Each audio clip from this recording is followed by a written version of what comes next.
my company, the Grounded Company, is a creative agency. And we mostly work with e-com brands, but we do videos, ads, landing page, like anything that they need. Why did I not know that?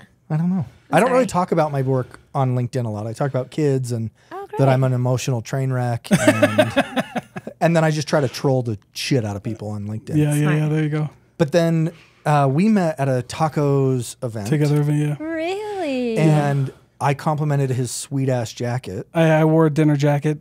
And then I was like, dude, he's had like 300 guests on his podcast and I'm not one of them. What the hell, Dalton?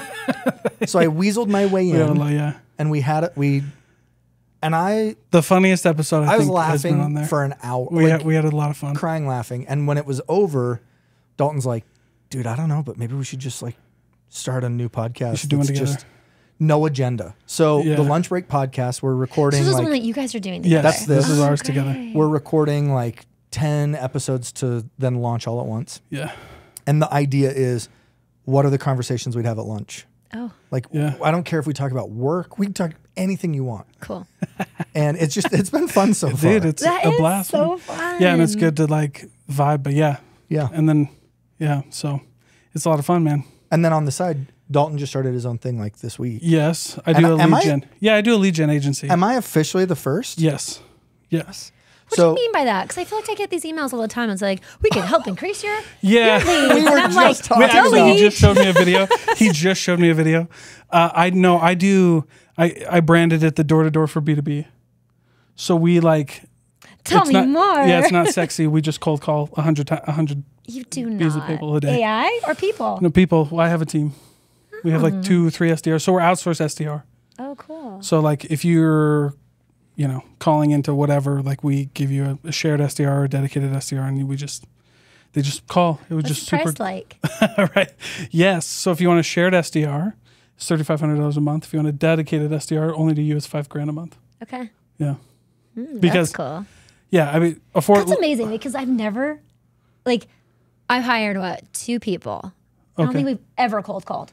People are just like, don't you call people all day? And I'm like, no, I don't think that they did.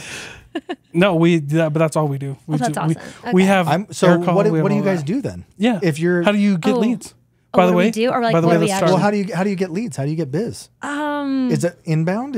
Am I asking a trade secret? Networking? No. It's the fact that it's not been organized or structured. So from the very beginning, it was just I would say door to door in the sense that I just went out and found whoever would listen, whoever would give me a referral, whoever just kind of came to me or we talked. And I'm a passionate person, so people are like, I want to hear more about Donde. Honestly, it was just sheer hard will, and sometimes it worked out like magic. Other times it was like, wow, I should probably put a practice in place around this.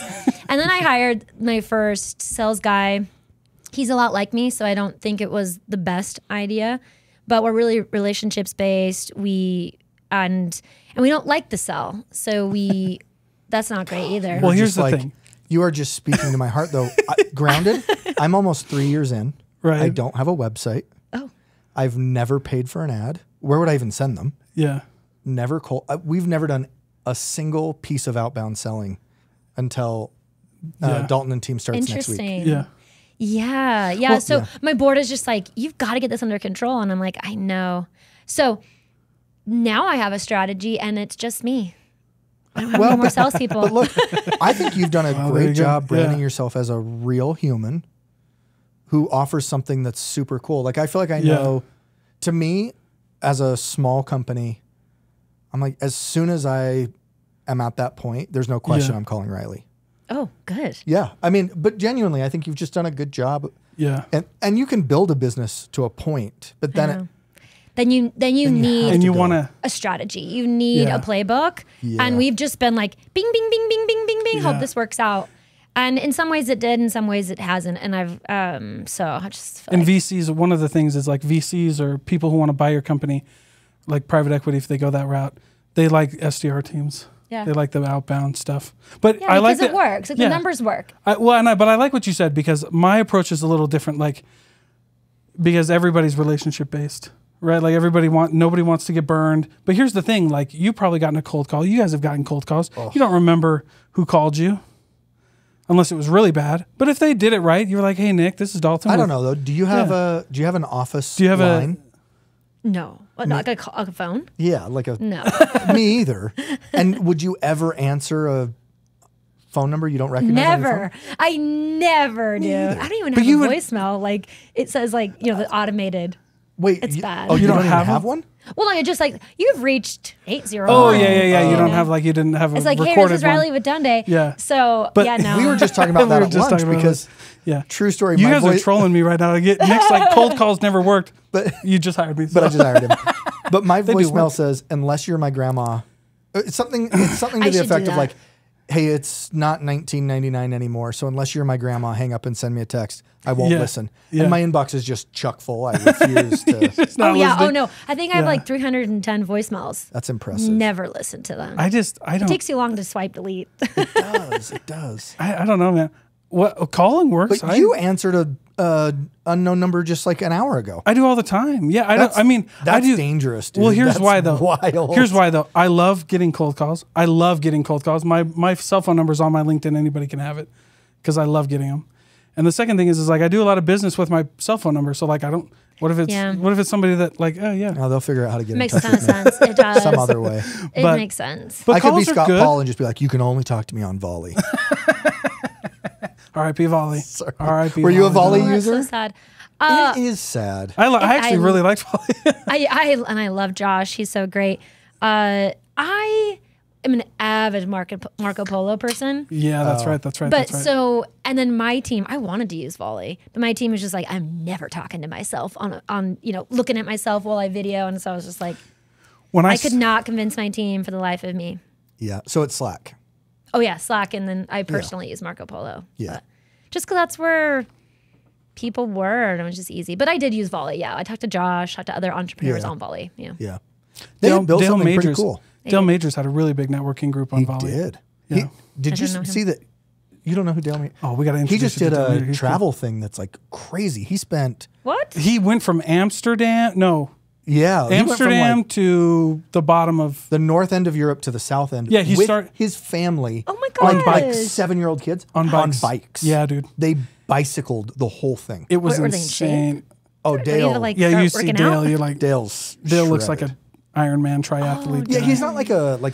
No, but he looks like guy, but he looks like he could ride 1,000 miles on a bike. If I said picture a guy who could ride 100 miles on a bike in a day, you'd picture Dale. Yeah, okay. Which is you wouldn't picture me. So you should surprise us. You should definitely get on a bike and try to do my thing. Yeah, no. I'll do. I don't know you all that well yet, but based on our conversations, I feel like I can share this. Someone on my team just shared this with me. I didn't know the real definition of what a nerd was until yesterday. Do you guys know what it is? No. It's not what you think it is. Apparently in France, and I didn't fact check this, but they swear this as well. I got you. Dalton's the fact checker here. All right, let's go. Apparently nerd means man who smells woman's bicycle seats. Well, okay. All right. That's what they're telling me. If that's the case, like that might be one of the worst things ever. Like Urban Dictionary is telling you this or what? No, someone on my team. Oh, right. But do you remember we share like weird unknown things like do you know how octopus have babies? Mm-mm. This is crazy. The male shoots one of his arms off of his body and has to aim to get it into the female octopus. And then when it happens, he goes into like a state of bliss and just floats into the ocean and dies. No. That is fact. I've watched videos on it. So he goes from an octopus to a 7-armed octopus. Yeah. And then dies. All in the name of procreating. That's really sad. I don't know, dude. I'm not seeing anything, dog. Someone's lying to me. I'm not seeing it. Yeah, I think we've been using the term nerd for a very long time, and I'm pretty sure it wasn't about bicycles. Right, let's hope it isn't. Right. Or NerdWallet needs to rebrand.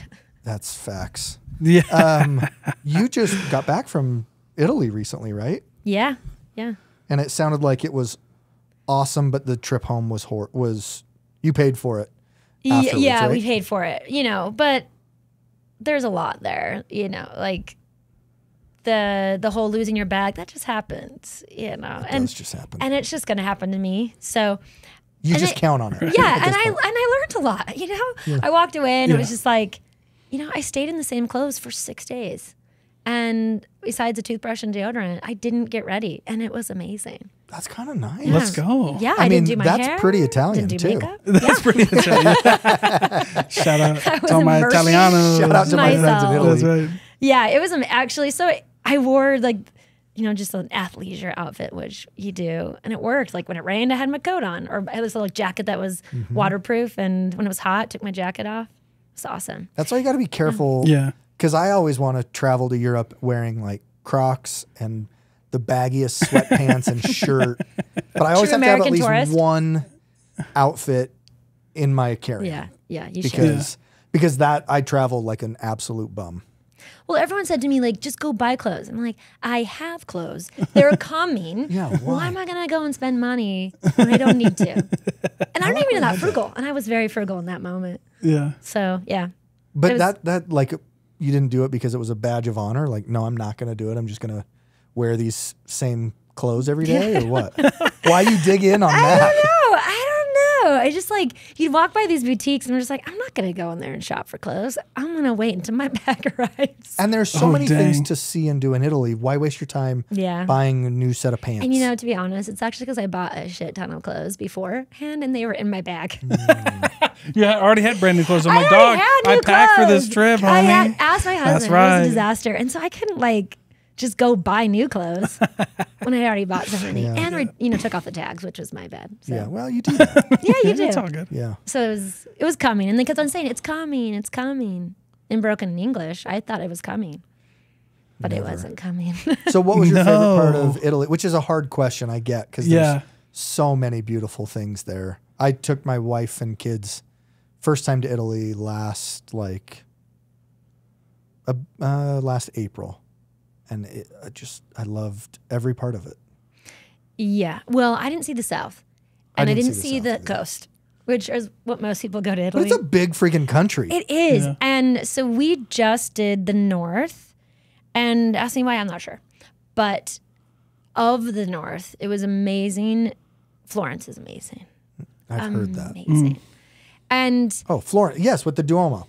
Oh, yeah. Yeah. And it is so neat. And it was just like, I like history. My husband studied art. And so just to be in that place, eating the food was amazing. And then Tuscany is just like right around the corner. Yeah. And it exists. Like you see these pictures and you're like, that's just a painting from some artist.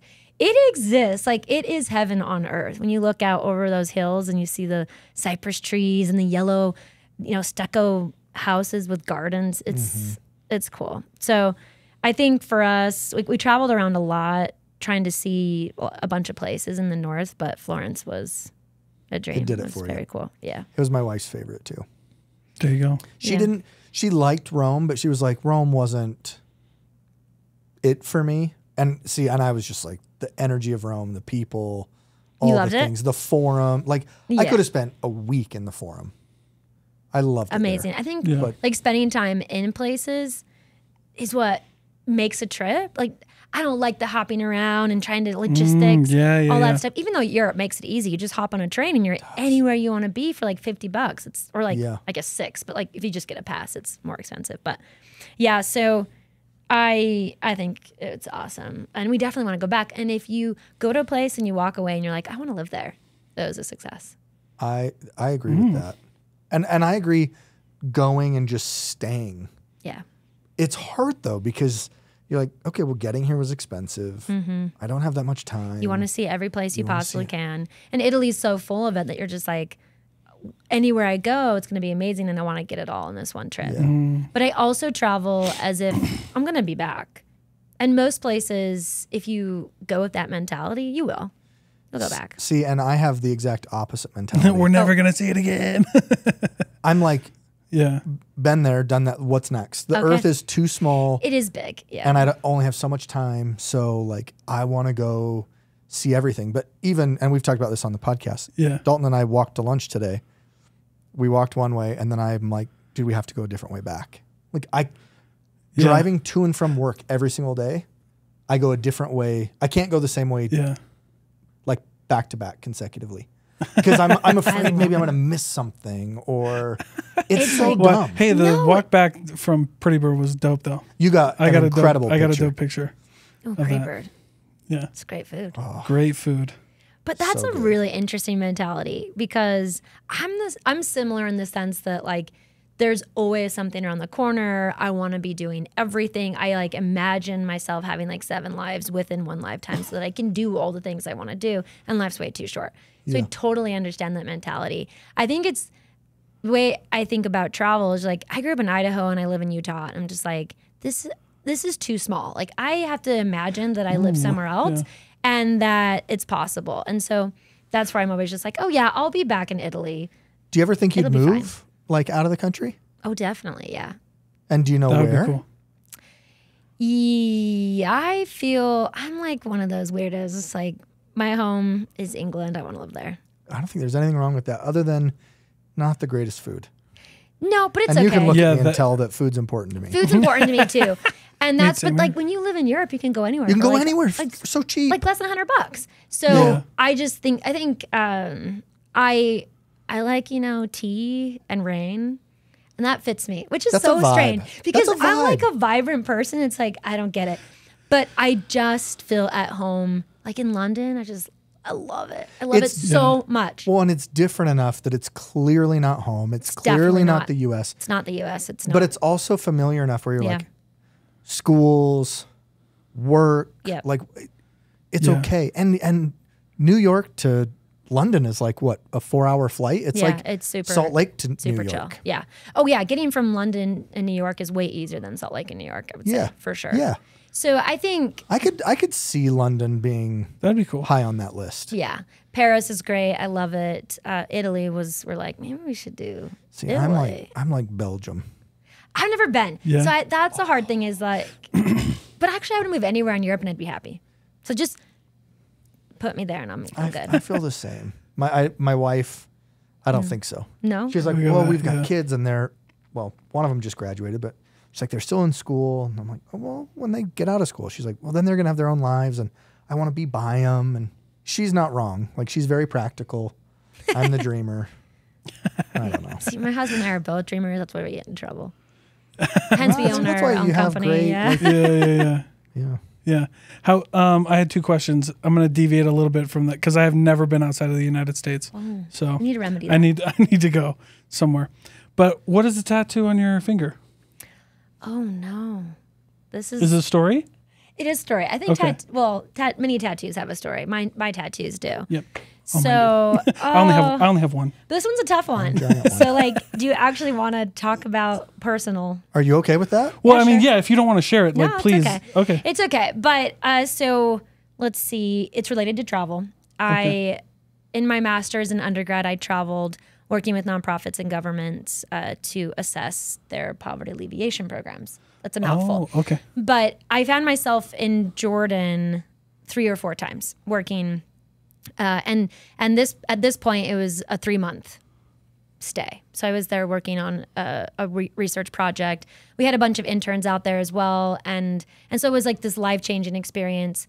I was married. It was a big deal. I left for 3 months to work in the Middle East, and at that point in my life, I was, as we say it here in Utah, having a faith transition, if you will. And this is primarily because, I grew up LDS and it was very important to me, my religion and my faith. And then just after having a number of experiences and then landing in the Middle East, it opened my worldview.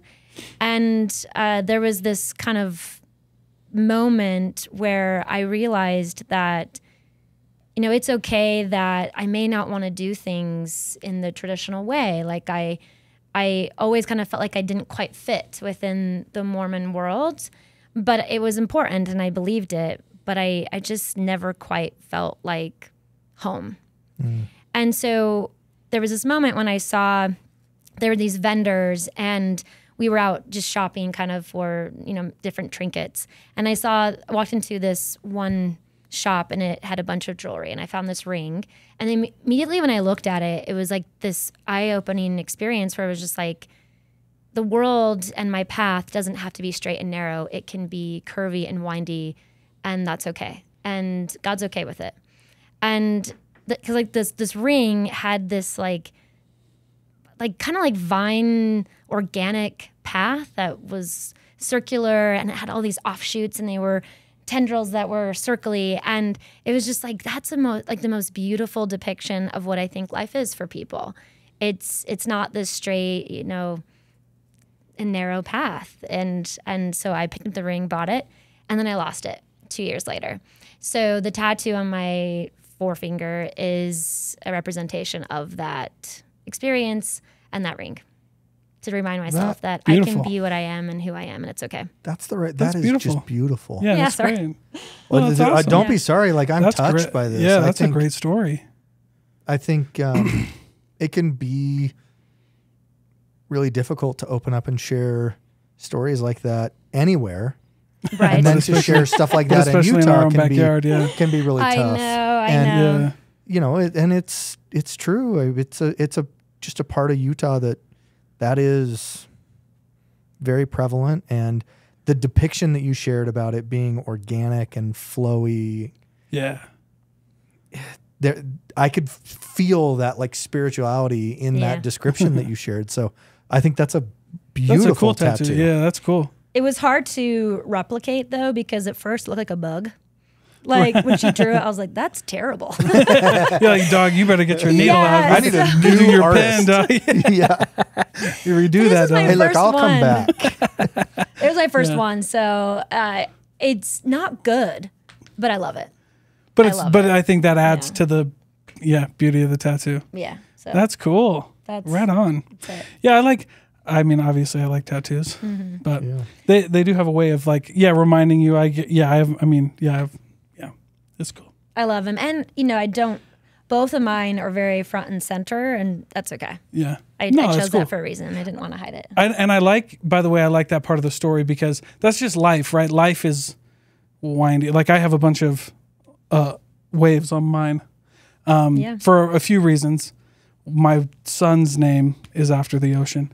But that's like, and rivers, and like, I think that's flow. That's what everybody tries to get to. Yes. Like you can't turn it, like a river will go where it's supposed to go, however it's supposed to go, and get to where it needs to go, and nothing will stop it if it happens, right?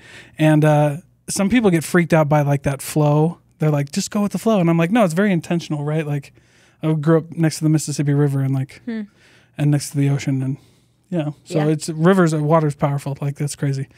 I love that. I love water. Me too.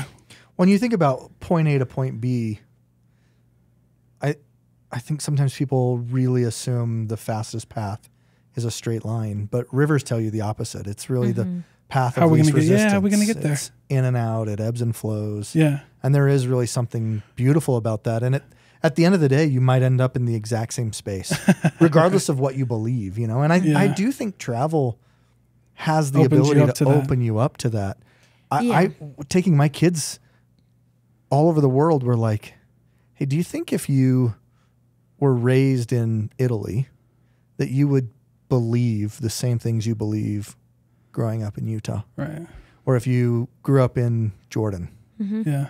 Like so much of it is really culture and interpretations of history as opposed to.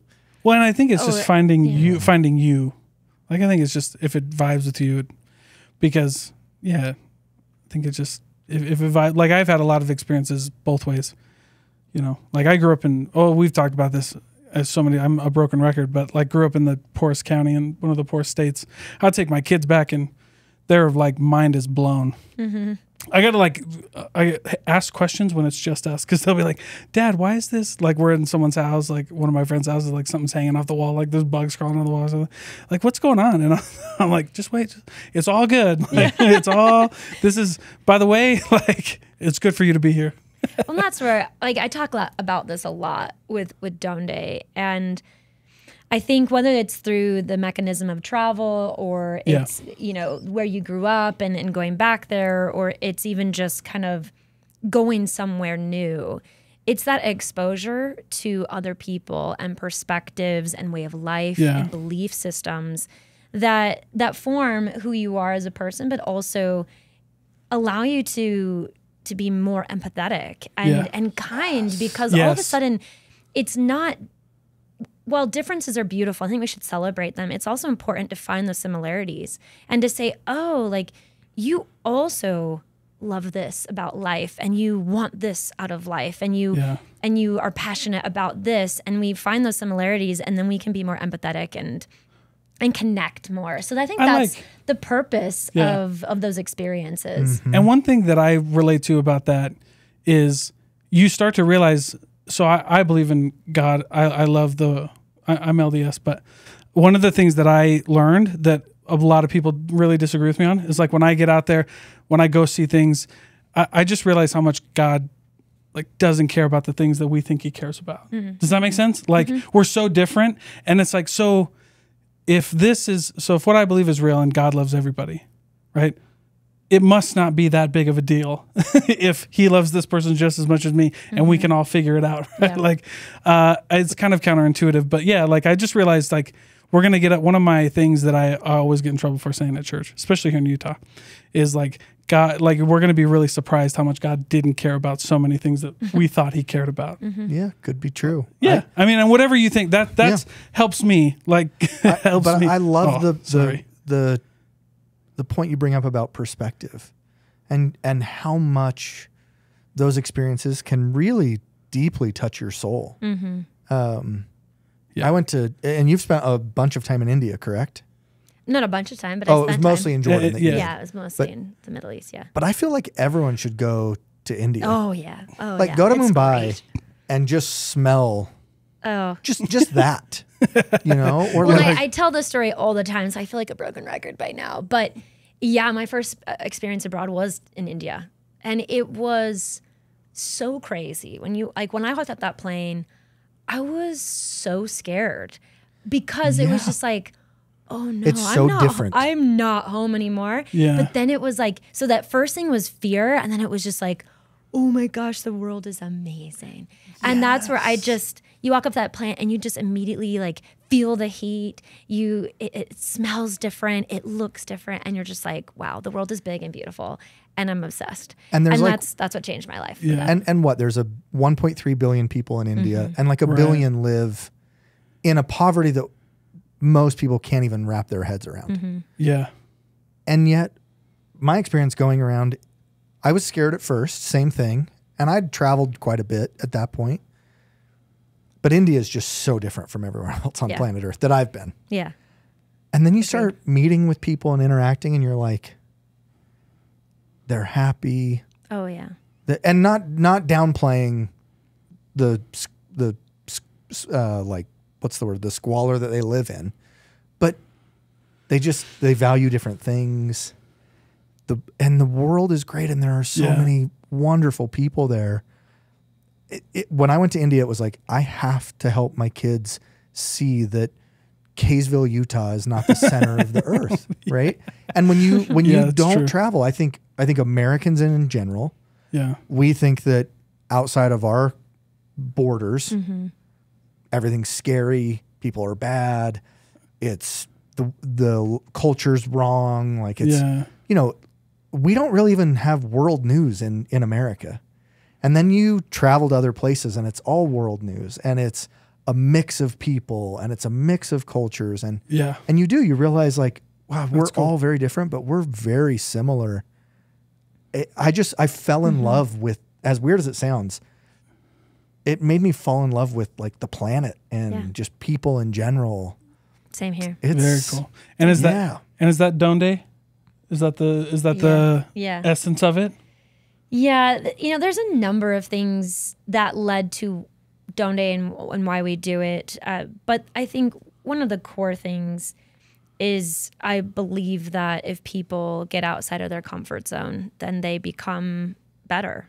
Yeah. And because it happened to me, I think it's just a general, like, widely known truth that we need to get outside of our bubbles. We need to come in contact with people that are different and that think different, and so that can be like 20 minutes down the road. It doesn't have to be this big grand adventure in India, but I just think going somewhere, doing something different, going outside of your, everyday actions is important. So our goal was to make that more accessible, because it's not to everybody, and it's expensive to travel. It takes time. You have to get away from work. You've got kids. You've got a lot of logistics to manage. And so we said, how do we make that easy and more attainable for people? And that's where the heart of Down Day is let's get people out. That's sick. That's cool. And can I just say, go ahead. I really appreciate that even with Down Day being about getting out, and it is about travel, the fact that you sit here and say that can happen 20 minutes down the road. Yeah. I think there's a big problem right now with our society where we're afraid to really communicate with each other. Yeah. We're afraid if we have a different point of view, we just shut down. We don't say it, and it creates divide. And we're becoming more homogenous and siloed because it's comfortable. Yeah. And so, I think it's important that we find ways and the skill to communicate. And like, I was having a conversation with someone in Caseville, weirdly, and she asked me, she said, "Oh, you've traveled a lot." And she said, tell me how others view the U.S. or like I've never gone outside the country. And so she's just like, tell me about it. And we talked a lot about how it's not whether, the U.S. is better or it's not. It's really just about what you value. And in other countries and other societies, they just have different values, or it might look the same as us too. And it's just important to recognize that we're all people. We're all trying to make our way through this world, and it's okay. Yeah. It's okay that we're different, and it's okay that we're the same. And I don't know if that made sense, but I think we're all here on this journey, and we're trying to make it the best that we can be. And so I love that you said we're all different, but we're all the same. At the Grounded Company, I don't know if I've shared this with you, Dalton, but we have what we call our culture codes.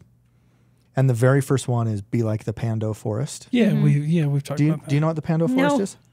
Oh, it's in southern Utah, of all places. Oh, is and it like it's the world's largest living and longest living organism, right? Yes, yeah. It's a whole bunch of quakey trees, like so many. It's a giant forest. I love quakey trees. They're my favorite. They're great. They're minus the shoots that they put up in my backyard. Fair. They're the best.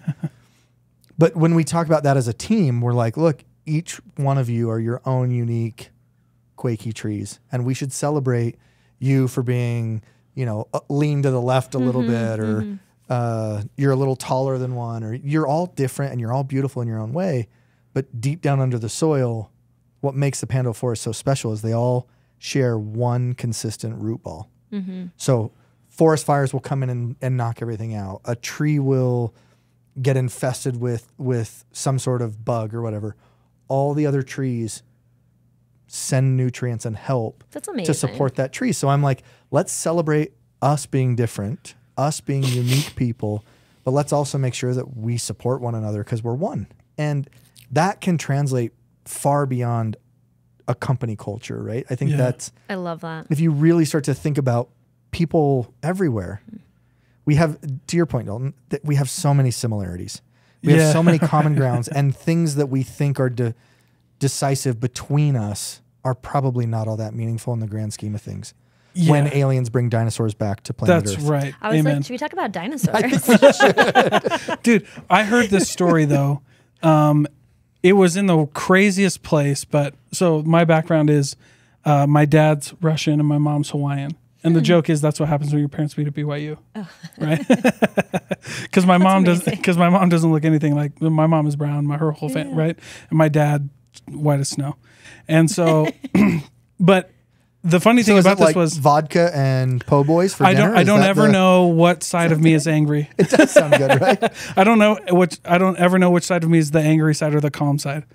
You know what I mean? But there's the story of, do you remember when America did the prison swap for Brittany Griner?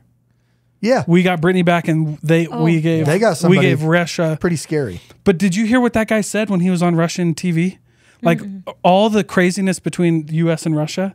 He was in American prison for like how long? 10 years or something like that?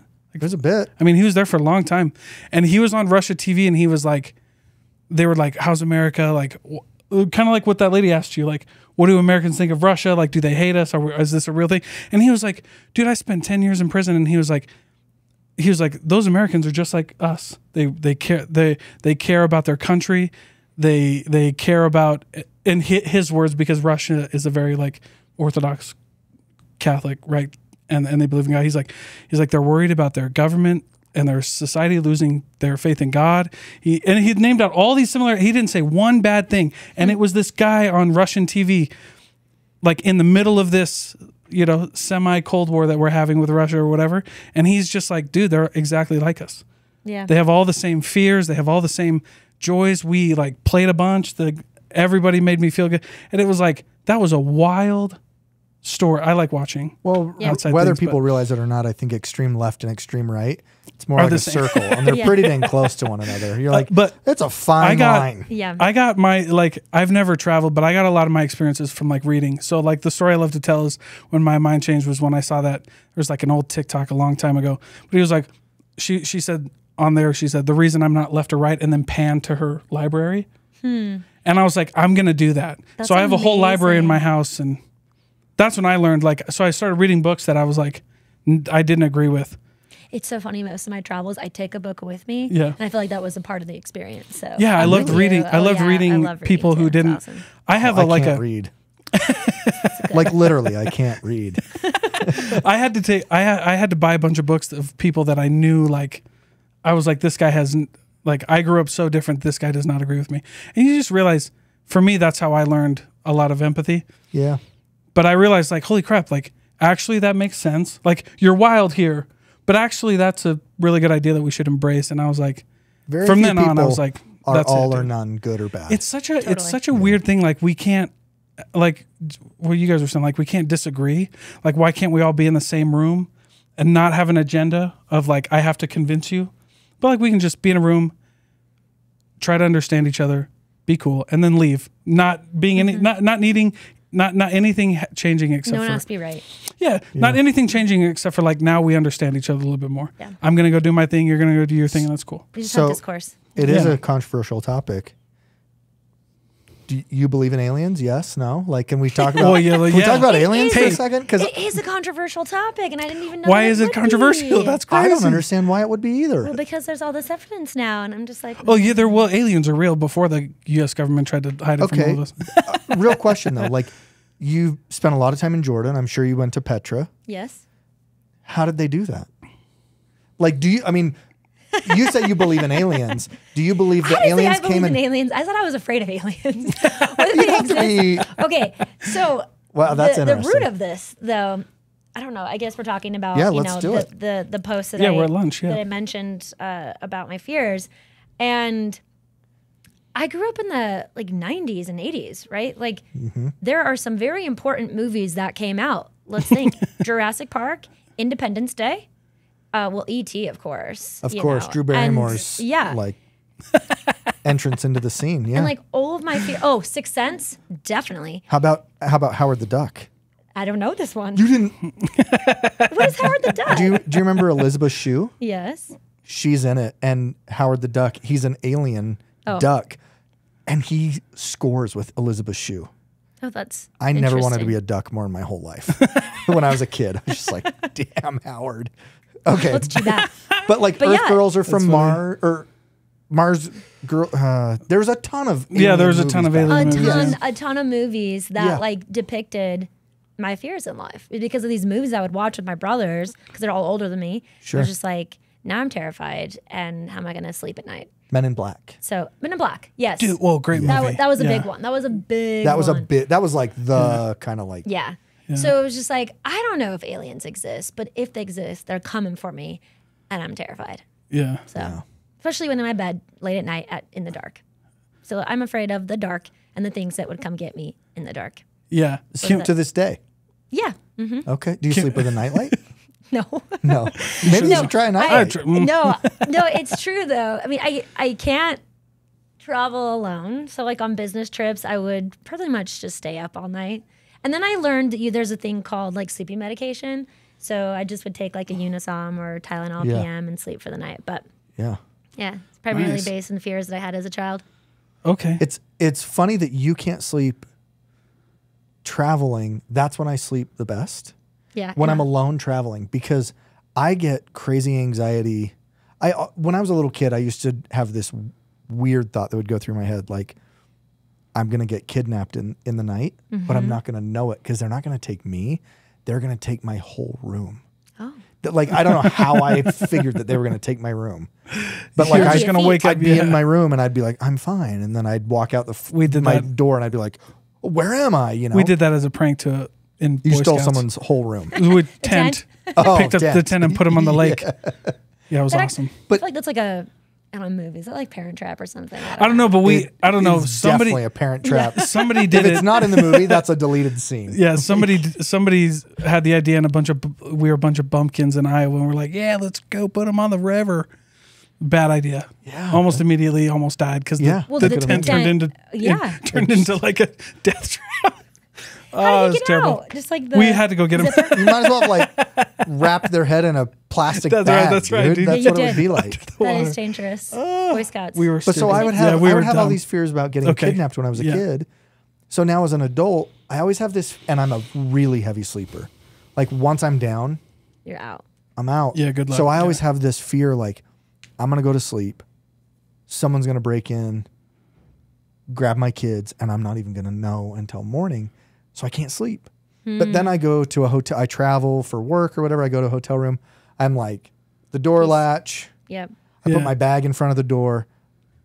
I got nothing to worry about. You got a like trap? I'm There good. we I'm go, trapped. dude. Yeah, booby Fire trap. happens. I'm dead, but no one's coming in. Yeah. Smart. But and I don't have like the way that I got around not being able to sleep, because this was like a 5-6 years I couldn't sleep at night. I just wander the house, rechecking the windows and the doors, and like Yeah. I figured out if I just fall asleep before my wife, then somehow in my mind I'm like, my wife will She's hear got it. it. She'll wake me up. Yeah. It at least gave me enough Interesting. like peace of mind that I could fall asleep. I'm the same. Okay. I fall asleep before my husband, then I'm better off. Then you're okay. Yeah, because Yeah, he's looking after you. yeah. And like we have our He's going to stop upstairs- the aliens. for sure. Yeah. Even though he believes in them and all the UFOs or whatever you call them now. Yeah. So He's he just like, believes. he's got it. Oh but yeah. you haven't planted a flag in whether you believe or not. No. You're not ready to Because make if I that. believe, that's a bit too scary for me. If I don't, well, yeah, I choose Yeah, just no. to say like, Yeah, nah, now they we're don't getting exist. Yeah, but I read a lot of fantasy, so I'm like, Even eh. though you're like, it's mathematically impossible that we're not the only ones here. Right? There's no way. I know. But Okay. then I get But I into have this. too many things Okay. to worry about besides aliens. There's Whether so they're many going to come things to get me worry because about. they're too scary. Yeah. But so my head goes, okay, if there's aliens and that's possible, and I've had my own version of a faith crisis. My story is a bit unique in that sense, but then it leads me to go, okay, well, is there like actually a higher being? And if you have that thought, then I'm like, who's to say that we're just not like Horton Hears a Who? We're just a little thing, or we're just a We're in a speck on a simulation. giant's elbow. Yeah, or We're something, like you know? we're like in a simulation. I don't. That's think, my favorite one. I can't get. I don't know, behind that dude. I've seen narrative. glitches in the Matrix, dog. I've Yes, seen them, dude. bro. But do you think? Oh, go ahead. Yeah, well, the Matrix though is a big one, right? We grew up in this Yeah. idea of just like maybe it's true, Maybe but that Maybe would it suck. did. So It I it don't would want suck that to be so true. bad. But like, do you think that the fish at the bottom of the ocean know that there's not an ocean? No. I mean, are we just the fish at the bottom of an ocean, and we don't realize that in reality we are like? Well, I then do it think puts. we understand that we are a speck, Yeah. but I don't. I mean, we could be a speck on a speck. Yeah. Well, I think, and then that just puts, I love philosophy. I was like, before I went and got an accounting degree, I was like, Accounting. yeah, and MBA in finance. But before I did all of that, I was going to be, I was like maybe 18 credits away from a philosophy major. I could see that. Yeah. I see that I more actually than wanted finance. to. I actually wanted to. But And then my you're like, mom what would I do with that degree? A podcast? Yeah. Yeah, those didn't. Ridiculous. How are you gonna make money? So listen, yes, but like for real, my mom was like, we lived in Podunk, Iowa, where like everybody in the hometown, you know, you either, if you were a girl, you ended up at like a CNA or a teacher or something like that. And if you were a dude, you were a welder, you were in the trade, right? This is the Midwest. So like, to put this in perspective, I love selling. I've been a sales kid since I was little. I won in high school. They had the most likely to awards. I won the most likely to be a con artist award because nobody in my hometown knew what sales was. They're just like, they thought you were a con. Yeah, you know what I mean? If you're good at sales, you're a con. Yeah, yeah. You're like There's some truth to that, maybe. No, don't date them. I do tell people, the bad definition of a salesperson. But anyway, yeah, to put that in perspective, like nobody knew, like philosophy. Like, what are you gonna do with that? You're gonna be broke your whole life. So I believed him. But yeah, there's a whole like ethical and philosophical debate behind like, what is it? I mean, if we are in a simulation, that's okay because the goal hasn't changed, which is to figure it out, like to be on this earth and to be in this life and to walk and keep going, right? Because if the lights go out when we die, then you're like, it would suck, wouldn't it? I know. That's what I'm just trying to avoid. But like, Dude, I'm not sure what I believe anymore. But here's the thing, though. When you look back at some of these more like ancient religions, they all understood the fact that like death was like a rite of passage. And when you talk about like an actual, like what a rite of passage is, like it wasn't something that you feared and it was like something that you embraced. Like India is really good about this in the Hindu culture. Like you go through the Bhagavad Gita and you read some of that, which I have in my house. It's a great book. The Quran is kind of similar in the sense that like the purpose of life doesn't change whether the lights go out or not. Like it's a part of your process of like, because morals don't change if the light goes out after you die, right? Like I don't know. I mean, but like, well, because if you don't know, because if you argue the other side, and this is where I get really geeky and nerdy. Just kidding. But like, I nerd out about is like, where do morals come from? And so you have like two schools of thought. You have three, right? You have like that really like God gives you morals. And then you have Sam Harris, the side of things where it's like obviously we know that killing someone's bad, right? And then you kind of have the middle, which is a swear, like, I don't know why so many people don't like him, but like Jordan Peterson is kind of in the middle with that. I don't know. Have you guys read Homo Sapiens? Yeah. No. That's a good. Okay, really. Are you talking about? You mean having Sapiens? gone through Sapiens? Yeah. Yes. Having gone through a faith crisis, like that book can really, like, take you into a deeper level of that. I think at some capacity, but that book surfaces this idea that maybe morals are simply just code that man created over time in order to survive and to interact with each other. I think like whether they come from religion, because that's also the same thing. Yeah, it's like this evolution. Yeah. But you have to though, like, but if you go like, all right, morals are just something we made up. Why did we make them up? I think like in order to interact, in order to to have some sort of like rule base by which we all agree. And come and say like, yeah, this is good, this is bad, this is right, this is wrong. Right, and then you take it, and then my favorite question is why, right? So like, okay, but why is that important? Like we all could have just been in a cave. You look at so much of the, and this is going to come across like I'm anti-spiritual or religious, and that's not the case. But like, you look at a lot of the heartache that the world has experienced, and it's in the name of God. It's in the name of Allah. It's in the name of like all these things, and you just wonder like, and I'm not saying that you believe this or that I believe this or whatever, but sure. But you wonder is morals just something that man created to interact with one another? And back on the religion side, I'm not sure I know what I believe at this point. Yeah. I do know that I want and I hope more than anything that when I close my eyes for the last time, there's something else. Yeah. Yeah. I want that more than anything. I'm very similar too, and I think that's what hope and faith is, right? Is that we've made a choice as this sentient being to say like, yeah, we do hope and we do have faith that when we close our eyes that there's something on the other side. What that looks like depends on your religion and what you've come to believe. Yeah. But I think, yeah, we all hope that, and for the most part. Yeah. For the most part. And I think, so why do you think that is? Just self-preservation?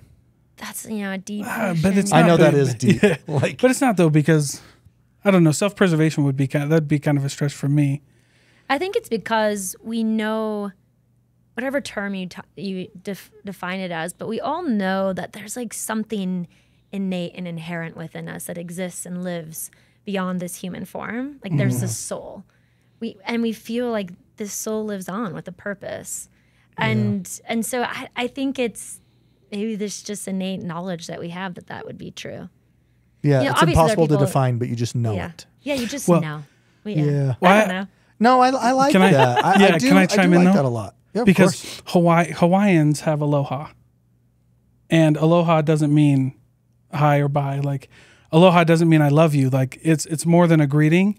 It's like, in fact, there's a law in Hawaii that the state treats the public with aloha, and it's an acronym. And I don't need to go, but that, I think when people are like love, like, so the Buddhists would be like, nirvana would be you come back into love.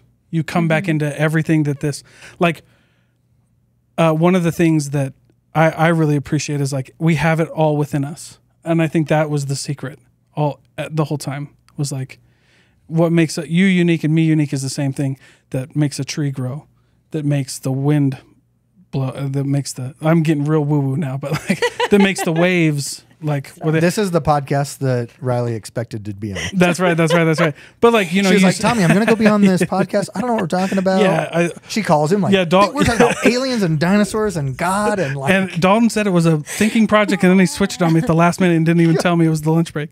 But yeah, I think that's what it is. I think you come into love, and like, that's why when in every other culture except for the West, death is a beautiful thing. Death is like in Polynesia, there's crying and stuff, but they have a party. It scares me so bad. But It it's scares like me so bad. It does. I don't know. I've kind of. Do you feel like that changed with your transition? Were you afraid of it before, or Yes. you were? Yes.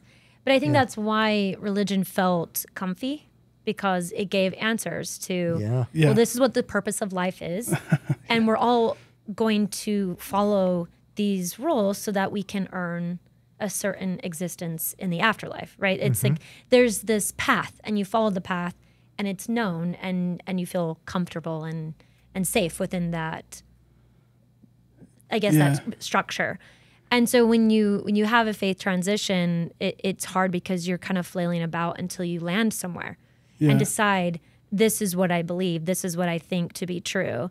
And right now I kind of fall somewhere in that my logic brain says it's lights out. My spiritual, that side of me that's like, is so living and grasping for something, really truly believes that, no, there's this soul inside me that lives on, and whatever that looks like, whether it's we have multiple lives and it's, reincarnation, or it's a heaven, I don't know. But I think there's this deep hope inside that truly is the case. And that's what will guide me as I live in this life. I didn't mean to interrupt you guys. No, go ahead. I was just going to say, But I have a I've question. struggled with this for a very long time. And the way you just articulated it, like, can I just copy and paste that and be like, I agree. I feel like love I'm at it, the same place. Logically, it's hard for me in my brain to be like, when I die, something else is going to happen. Like, right. Where's this light? Yeah. Can I go towards You it? kidding me? Yeah. But then spiritually and emotionally, you're just like, there has to be. There has to Yeah. And I be. want there to be so much. Did you ever see the movie What Dreams May Come with Robin Williams? Oh no, but I feel like Oh, no, sad. It is a sad movie. His Oh. wife at the beginning dies by suicide. And he's just like a miserable, sad human because of it. And then an accident or something, and he dies. And it's not a spoiler alert. I mean, it was a Robin Williams movie. He's, is old. But the whole premise of the movie is your version of heaven is what you had imagined heaven to be during your whole life. And everyone's version of heaven is different. And what's cool about the movie is it tells you that if someone dies by suicide, then they, not because God puts them there, but because they put themselves in hell. And they lose sight of everything that's around them. And Robin Williams loves his wife so much that he's like, I'm going to go to hell and I'm going to get her back. and they're like, the angels there are like, if you go to hell, you only have so long, and then you lose yourself, whatever. Anyways, he goes through hell and he ends up finding her, and he can't convince her that they were married and soulmates and whatever. So he decides, like, being with you and not knowing I'm with you is better than. Interesting. And as soon as he does Trippy that, they movie. both end up in heaven together. Oh. Yeah. And it's like a true love story, but there's something so interesting about this idea that heaven doesn't have to be the same for everybody. Yeah. Yeah. And I kind of like that thought, you know, because look, like I'm not, I feel like I need to preface this because I probably get some people mad, but like, I don't think for a second that there's 3 layers of heaven, you know, but I do think there could be different variations based on who you are and what you're about. And that's it. By the way, I've done a lot of research about, but I was going to ask you a question that kind of kicked this off for me. Okay. And by the way, this was after my ayahuasca trip. When I did, by the way, so jealous. But listen, when amazing. I became more LDS after that. Like everything made sense. Like I was like, holy crap. But anyway, it was the question of like, okay, if you could take a pill and live forever, would you do it? Immortality, you get it right now. You already know my answer. Yeah, totally. I would. Yeah. So would I. But told that's Dalton crazy. Because you can get frozen now and then Yeah. they can bring you back. And I'm like, don't bury me. Freeze me. Freeze me. But it's a real I thing. did not know that. What they don't know how to do is reverse your age right now. But if you think about it, like IVF, they freeze life. And Yeah. then they can bring it back. They just can't reverse time. Yeah. But dude, in 500 years, who's to say that they can't? Maybe. So like But- if you're like 60 and you decide and you die, you get frozen and you can come back? Yeah. Interesting. People are already doing it. And it's, So many new things on these it's about the podcasts. cost Welcome to of the lunch break. like your life insurance. It's no extra. Like you just apply it to that. Yeah. That's very strange. And Yeah. but here's my So you would take a pill though? Yeah. if Would I you, gave it to you. Dalton? No, absolutely not. Oh, dude. No. Interesting. No way. I don't know that there's something after this. I know, but listen, what happens in life if there's no expiration date? Like if you knew that you were going to live forever, then For a movie about this, I feel like. maybe there is, but it's a good question because I'm telling you, I'd do a lot. it's a thought exercise of like, well, what are goals? Well, I got time, dog. No, the TV series Happy Place or The Good Place. I've never Oh, even heard of this. I've never seen it. Oh, wow. This Maybe I conversation, need you to. guys need to watch it. right. Because like the first like whatever seasons are just Wait, like, is that with Kristen Bell? yes, Kristen Bell? Yeah. And I was a almost bunch about of to other be like people. super misogynistic and be like Dax Shepard's wife. Oh, yeah, but I couldn't remember. Oh yeah, her name. no. It's the podcast. Yeah, that's right. That's yeah. right. But no, it's this great. It's great because at the end, no spoilers alert, but they get to the good place, and they learn about what afterlife looks like, how it all kind of came to be. Yeah. But there's this kind of decision point where you can continue to live forever, and have these experiences, Yeah. and be with your family and enjoy life and go on all these adventures, right? Right. You can exist in this forever state. But they show that, people just start to lose purpose. They start to lose, like eventually kind of just, they become deflated. Right. And there's no reason to continue the same thing over and over again you've had it enough. Have you ever met the person? I've had them on my podcast, or like you've talked to them on the phone, where they just can't say goodbye. They don't know how to end the conversation. You've heard a really powerful speech where they end on or like a good movie just ends and it's over. And now you're like, holy crap, what's going on? But then you've seen the opposite where like you didn't get to the point, you're talking in circles, you saying the same thing That's over why and I over. never answer the phone. Because there are people out there that'll never end the conversation, and I'm just like, just hang up. Yeah, be done. And be So done. that's interesting. And be done. And there's power in like a good story. Like if you read Joseph Campbell's The Hero with a Thousand Faces, a good story ends. It just is over. Sure. But when You're you're talking like, about like okay. my My existence, story, yeah. my story shouldn't end, and it's just because, like you said, you don't Right. know. And we as beings want to know. Like we feel more comfortable, and if we many people like we want to know the answer. And But- so without that, But what if there is no answer? Like, and I'm saying that like, no, you know who I am, but you got to be like, I don't know. well, and look, I've had and we probably should, on this note, we should probably end the podcast. But I do have this like, you're good. it's weird for me to say all this because I've had very spiritual moments. So I share this often on LinkedIn, but my now almost 19-year-old daughter suffered a traumatic brain injury when she was like 15 months old. We thought she was going to die. Doctors are coming in telling us, you got to go say goodbye. She's not going to make it through the hour. Now you meet her, you'd never know anything happened, but it was horrifying. And at the time, I'll say my wife was going to church. I was supporting my wife going to church with her, but like, so we had the bishop come in and give Parker a blessing. We couldn't even put our hands on her head. We just had to put our hands like on the bed next to her. And wait, what do you mean? Oh, because they couldn't touch. We couldn't touch her. Like I wasn't even allowed the bishop. Yeah, okay. The doctor found out that when I was in the room, like reading books to her, painting her nails, or just it spiked her brain activity, and it was like almost killing her. So like I was eventually kicked out of the room and never allowed back in because she was in a coma. She was reacting to me. Yeah, and that spiked her brain swelling. But and anyways, she's 15 months old. She's 15 months. That's what I'll show you some pictures. Wild stuff.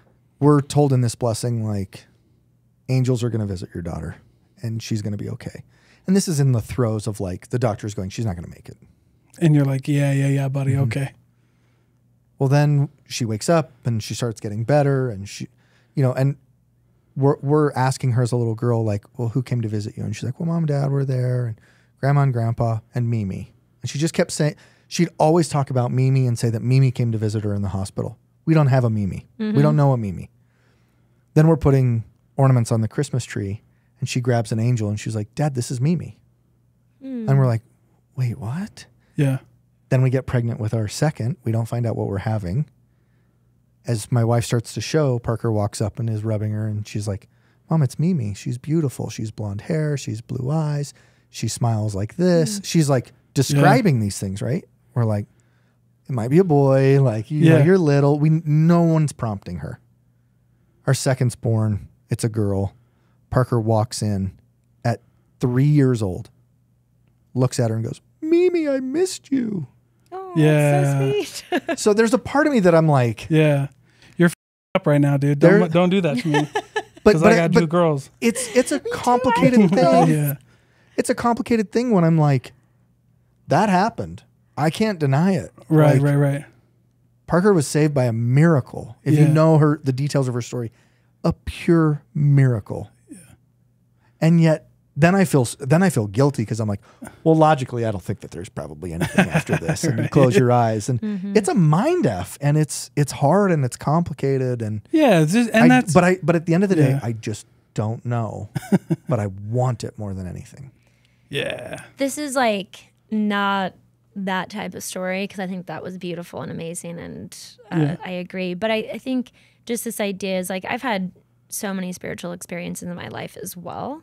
That's why I say I'm very spiritual and know that there's someone there. I don't know maybe what they look like, what they're called, or what they do, but I know that they're there.